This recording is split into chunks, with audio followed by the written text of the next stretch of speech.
Hello friends, नमस्ते। मैं हूं Preeti and welcome back to my channel. आज मैं आपके साथ में शेयर कर रही हूं पानी पूरी फ्लेवर वाला मुरमुरा।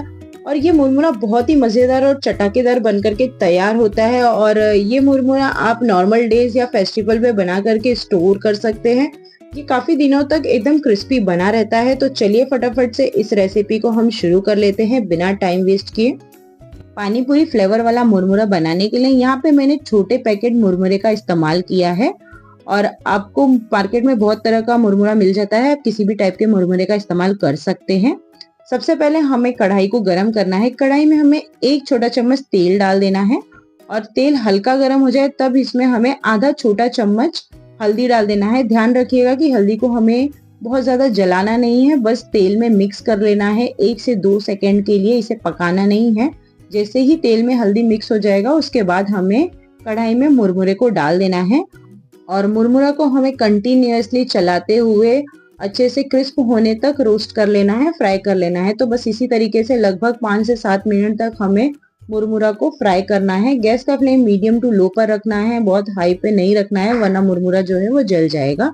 तो चलिए मुरमुरे को चेक कर लेते हैं। तो मुरमुरा अभी भी थोड़ा सॉफ्ट है, इसे 1 से 2 मिनट तक हम और फ्राई कर लेंगे जब तक कि ये क्रिस्प नहीं हो जाता।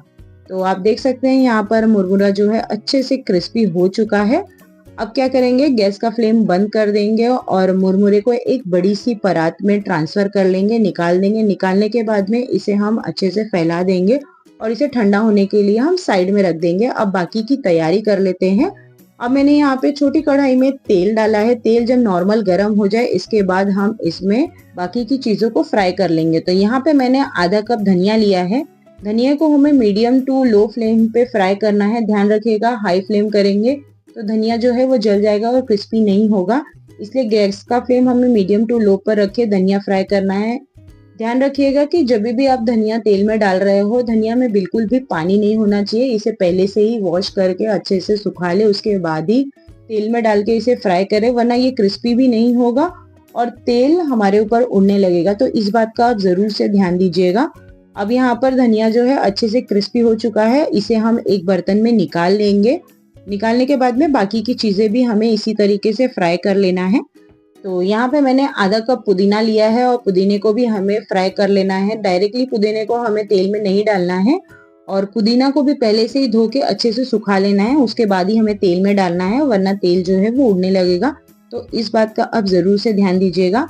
अब डायरेक्टली हमें पुदीना को तेल में नहीं डालना है, थोड़ा सा हमें 1-2 सेकेंड के लिए छन्नी के ऊपर रखने के बाद ही पुदीना को तेल में डालना है। पुदीना जो है बहुत जल्दी से रोस्ट हो जाता है, बहुत जल्दी से फ्राई हो जाता है और इसका जो कलर है थोड़ा सा डार्क होता है। आप देख सकते हैं यहाँ पर पुदीना जो है वो फ्राई हो चुका है। अब इस तरीके से हम इसका जितना भी एक्स्ट्रा ऑयल है निकाल देंगे। निकालने के बाद में इस पुदीने को भी हम एक बर्तन में ट्रांसफर कर लेंगे। अब हम मिर्ची को फ्राई कर लेंगे। तो यहाँ पे मैंने 3 से 4 हरी मिर्ची ली है। आप तीखा जो है अपने टेस्ट के हिसाब से कम या ज्यादा भी कर सकते हैं। और मिर्ची को भी हमें अच्छे से क्रिस्प होने तक फ्राई करना है और इसी के साथ साथ हम कड़ी पत्ता डाल देंगे। तो यहाँ मैंने 10 से 15 कड़ी पत्ता लिया है। कड़ी पत्ता को हमें तेल में डायरेक्टली नहीं डालना है क्योंकि ये बहुत जल्दी से क्रिस्प हो जाता है। तो छन्नी के ऊपर रखते हुए करी पत्ता को हमें फ्राई कर लेना है। तो इस तरीके से यहाँ पे करी पत्ता और मिर्ची अच्छे से फ्राई हो चुकी है। अब इसका भी एक्स्ट्रा ऑयल निकाल लेंगे। निकालने के बाद में इसे एक बर्तन में ट्रांसफर कर लेंगे। तो आप देख सकते हैं यहाँ पे जितनी भी चीजें हमने फ्राई की थी एक बर्तन में रख लिया। अब इसे हमें ग्राइंड कर लेना है। जिस तरीके से हम चटनी बनाते हैं बस उसी तरीके से हमें इसे ग्राइंड कर लेना है, बिल्कुल भी पानी का इस्तेमाल नहीं करना है।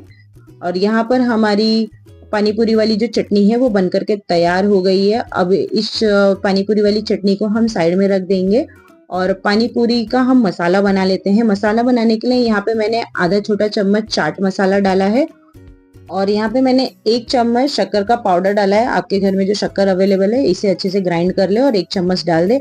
अब यहाँ पे मैंने होममेड चाट मसाला डाला है। इसकी रेसिपी मैंने पहले भी पोस्ट की है, डिस्क्रिप्शन में मेंशन कर दूंगी, आप वहां पर जाकर के चेक कर सकते हैं। अब इसमें चटपटा फ्लेवर देने के लिए मैंने सिट्रिक एसिड डाला है आधा चम्मच। अब इस सारी चीजों को हमें मिक्स कर देना है। मैंने नमक बिल्कुल भी नहीं डाला है क्योंकि मैंने जो होममेड मसाला डाला है उसमें ऑलरेडी मैंने नमक डाला है और चाट मसाला में भी नमक है और हमने जो मुरमुरा यूज किया है उसमें भी नमक है, इसलिए मैंने नमक नहीं डाला है। अब क्या करना है, कढ़ाई को हल्का मीडियम गरम करना है। 1 चम्मच हम ऑयल डाल देंगे। ऑयल डालने के बाद में हमने जो पानी पूरी वाली चटनी बना के रखी थी, उसे इस तेल में डाल देना है। ध्यान रखिएगा कि हमें इस चटनी को पकाना नहीं है, बस इसे हमें तेल में बस मिक्स कर लेना है। और ध्यान रखिएगा कि गैस का फ्लेम हमें लो पर रखना है। अगर तेल जो है ज्यादा गर्म होगा तो ये चटनी डालते ही जल जाएगी और इसका जो फ्लेवर है वो कड़वा आने लगेगा। इसलिए हमें गैस का फ्लेम मीडियम टू लो पर रखना है और तेल को मीडियम गर्म करने के बाद ही हमें इस चटनी को डालना है। तो 1 से 2 सेकेंड के लिए हमें इस चटनी को ऑयल में मिक्स कर लेना है। और जैसे ही ये मिक्स हो जाए, इसके बाद में हमने जो मुरमुरे को रोस्ट करके रखा था उस मुरमुरा को हम कढ़ाई में डाल देंगे। कढ़ाई में डालने के बाद में पानी पूरी वाली जो चटनी है उसके साथ में हम अच्छे से मुरमुरे को मिक्स कर लेंगे। आप तड़के पैन में भी इस चटनी को भून के डाल सकते हैं या डायरेक्टली कढ़ाई में मैंने जिस तरीके से इसे मिक्स किया है आप उस तरीके से मिक्स भी कर सकते हैं। अब चटनी को मिक्स करने के बाद में हमने जो मसाला रेडी किया था पानी पूरी का उसे भी डाल देंगे और मिक्स कर लेंगे। तो सारी चीजों को मिक्स करने के लिए 1 से 2 मिनट का समय लगेगा। मिक्स करने के बाद में अब इसे हमें एक बर्तन में ट्रांसफर कर लेना है। तो यहाँ पे मैंने एक बड़ी से बर्तन में मुरमुरे को ट्रांसफर कर लिया है और ट्रांसफर करने के बाद में इसे हल्का सा फैला देंगे ताकि ये नॉर्मल सा ठंडा हो जाए। अब इसमें हम बाकी की चीजें डाल देंगे। जैसे यहाँ पर मैंने आधा कप फ्राई किया हुआ सिंगदाना रखा था उसे डाल देंगे और इसे इस मुरमुरे के साथ में अच्छे से मिक्स कर लेंगे। और आप इसकी जगह ड्राई फ्रूट्स भी ऐड कर सकते हैं फ्राई करके, वो भी बहुत अच्छा लगता है। और अब इसी के साथ साथ मैंने इसमें डाल दिया है गार्लिक फ्लेवर वाला सेव और इसकी जगह आप आलू भुजिया सेव भी डाल सकते हैं या नायलॉन सेव भी डाल सकते हैं। तो सिंपल तरीके से हमारा यहाँ पे पानी पूरी फ्लेवर वाला मुरमुरा बन करके तैयार हो गया है। आप इसे हफ्ते 2 हफ्ते आराम से रख सकते हैं, ये बिल्कुल भी सॉफ्ट नहीं होता और एकदम क्रिस्पी बना रहता है। तो एक बार इस रेसिपी को जरूर से ट्राई कीजिएगा। आई होप आपको मेरी ये रेसिपी अच्छी लगी होगी। रेसिपी अच्छी लगी हो तो रेसिपी के नीचे लाइक का बटन प्रेस करें और सब्सक्राइब करना ना भूलें।